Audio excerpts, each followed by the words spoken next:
नमस्कार, मी डॉक्टर मच्छिंद्र बांगर महाराष्ट्रातील आणि देशातील हवामान परिस्थिती संदर्भात ताजा अंदाज देणारे. आज 13 मे 2026 बंगालच्या उपसागरामध्ये कमी दाबाचं क्षेत्र विकसित झालं असून हे भारतीय हवामान खात्याच्या अंदाजानुसार डिप्रेशनपर्यंत जाऊ शकतं.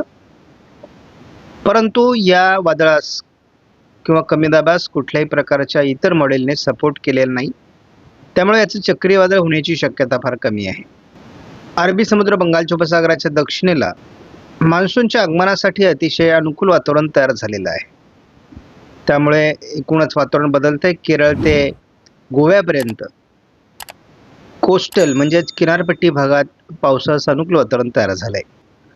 भारतीय हवामान खात्याच्या अंदाजानुसार उष्णतेचा कहर झाला असून राजस्थानच्या पश्चिमी भागात उष्णतेने नवीन रेकॉर्डकडे वाटचाल सुरू केली आहे. 48.6 एवढं मोठी नोंद राजस्थानमध्ये काल झालेली. राजस्थान पूर्व भाग, पश्चिम मध्य प्रदेश, गुजरात या ठिकाणी मोठी उष्णतेची लाट आहे. महाराष्ट्रात देखील उष्णतेच्या लाटेने मोठा कहर केला आहे. जवळपास 46.3 पर्यंत उष्णतेच्या लाटेचा प्रभाव हा महाराष्ट्रामध्ये नोंदला जातोय. त्यामुळे सर्व नागरिकांनी काळजी घेण्याची गरज आहे. एकीकडे उष्णतेची लाट तर दुसरीकडे पूर्व भारत, उत्तर भारत WDचा प्रभाव देखील तयार झाला आहे. ही उष्णतेची लाट 14 तारखेलाही कायम राहण्याची शक्यता आहे. दक्षिणेकडील, पूर्वेकडील आणि उत्तरेकडील टोकास पावसाचं वातावरण राहणं अपेक्षित आहे. साधारण 15 तारखेपासून उष्णतेच्या लाटेचा प्रभाव काही अंशाने कमी व्हायला सुरुवात होईल. त्याच वेळेस आपण बघतो की कर्नाटक, केरळ भागामध्ये पावसासंदर्भातील ऑरेंज अलर्ट दिला आहे. 16 तारखेला देखील उष्णतेची लाट राजस्थान, मध्य प्रदेश, विदर्भ राहण्याची शक्यता असून बंगालच्या उपसागराच्या किनारपट्टी भागात पावसाच्या हालचाली सुरू होतील. 17 तारखेला संपूर्ण राजस्थान आणि पश्चिमी मध्य प्रदेशमध्ये उष्णतेची लाट राहण्याची शक्यता आहे. ह्या काळात जरी इतर भागात उष्णता दाखवली नसली तरी 40 पार तापमान अनेक राज्यांमध्ये राहणार आहे. मात्र 17 तारखेला विशेष पावसाचं वातावरण दाखवलेलं नाही. काल आपण बघतो पूर्व भारतामध्ये, उत्तर भारतामध्ये आणि दक्षिण भारतामध्ये काही राज्यांमध्ये पावसाचं वातावरण होतं. महाराष्ट्रात मात्र विशेष पावसाची नोंद काल झालेली नाही. मात्र सोलापूर जिल्ह्यामध्ये किरकोळ पावसाच्या घटना घडलेल्या आहेत. ECMW मॉडेलच्या अंदाजानुसार या ठिकाणी बंगालच्या उपसागरामध्ये एक वादळी सिस्टम विकसित होईल असा अंदाज देण्यात आलेला आहे. या वादळी सिस्टम नंतर पुढे अरबी समुद्रातही वादळी सिस्टम तयार होईल. बंगालच्या उपसागरातील सिस्टम म्यानमारकडे जाण्याची शक्यता आहे. साधारण 22, 23, 24 अशा पद्धतीने त्याचा विकास होण्याची शक्यता आहे. आपण या ठिकाणी बघतो की या दोन सिस्टमचा परिणाम भारताच्या बऱ्याच भागात होईल आणि त्याच्यात महाराष्ट्राचाही समावेश असण्याची शक्यता आहे. आपण 25 तारखेपर्यंत याचं अस्तित्व बघतो. 1 जून किंवा 8 जूनच्या दरम्यान आपल्याला ह्या वादळी सिस्टम विकसित होताना दिसतील. बंगालच्या उपसागरातील वादळी सिस्टम ह्या साधारण जूनच्या पहिल्या दुसऱ्या आठवड्यात विकसित होतील असा अंदाज आहे. आत्ता जरी वादळी सिस्टम विकसित होताना अडचणी दिसत असल्या तरी भविष्यामध्ये दोन्ही समुद्रात वादळी सिस्टम विकसित होण्याचा अंदाज कायम आहे. घेतला तर बंगालच्या उपसागरात तयार होणारी सिस्टम ही म्यानमारच्या दिशेने, विरुद्ध दिशेने जाणं अपेक्षित आहे. त्याच दरम्यान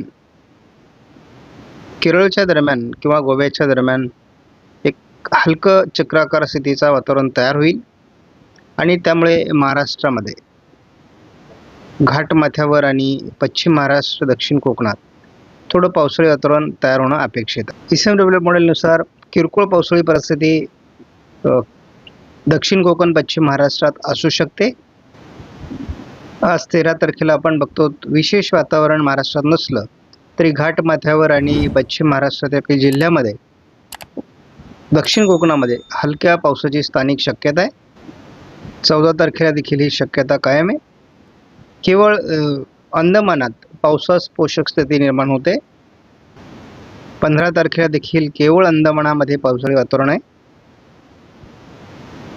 पश्चिम महाराष्ट्रातील काही जिल्हे आणि घाटमाथ्यावर खास करून पुणे, सातारा, सांगली, कोल्हापूर या भागात थोडं वातावरण असण्याची शक्यता आहे. स्थानिक स्वरूपामध्ये आपण बघतो अगदी 16 तारखेला देखील विशेष वातावरण नाही. म्हणजे महाराष्ट्रात सध्या तरी फार मोठ्या पावसाची परिस्थिती निर्माण होत नाहीये. 17 तारखेपासून महाराष्ट्रात पाऊस सुरू होईल असं मॉडेल यापूर्वी दाखवत होते, परंतु सध्या हे वातावरण बदललं आहे. आज महाराष्ट्राच्या दक्षिणेकडून किरकोळ पावसाच्या घटना काही स्थानिक स्वरूपात घडू शकतात. सांगली परिसर असेल, लातूर परिसर असेल, परंतु विशेष वातावरण नाही. उद्या 14 तारखेलाही महाराष्ट्रात स्थानिक वातावरणासाठी आयकॉन मॉडेलने अतिशय चांगलं वातावरण दाखवलं आहे. 15 तारखेला महाराष्ट्रामध्ये पावसाचा अंदाज काही भागात देण्यात आलेला आहे, परंतु आपण बघतो की स्थानिक वातावरणाचा हा भाग आहे.